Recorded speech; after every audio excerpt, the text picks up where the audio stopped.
Hi guys, আমি সুপ্রতিম। এটা আমার ফার্স্ট ভিডিও আমার ইউটিউব চ্যানেলে, এবং চ্যানেলটাও নতুন ক্রিয়েট করেছি।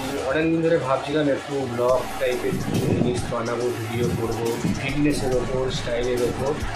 তো অনেক সমস্যার কারণে হয়ে উঠছিল না। তো ফাইনালি তো অনেক কিছু পেরিয়ে তো চেষ্টা করবো যে প্রত্যেক দিনই কিছু কিছু শর্টস ভিডিও বা ব্লগ আপলোড করার, একদিন ছাড়া ছাড়া বা ডেলি চেষ্টা করবো করার, এবং লং ভিডিও চেষ্টা করবো সপ্তাহে একটা ভিডিও দেওয়ার। তোমরা পাশে থেকো, তাহলেই হবে। আর কি বলবো, তো যেহেতু ফার্স্ট এরকম ব্লগে টাইপ করছি, একটু প্রবলেম হচ্ছে, তো আস্তে আস্তে ভাষা করি ঠিক হয়ে যাবে। আমি সুপ্রতিম, বাড়িরই ছেলে। আগে অবশ্যই লাইক আর সাবস্ক্রাইব করে দেবো এবং বন্ধুদের সাথে শেয়ার করো। তবে টাটা।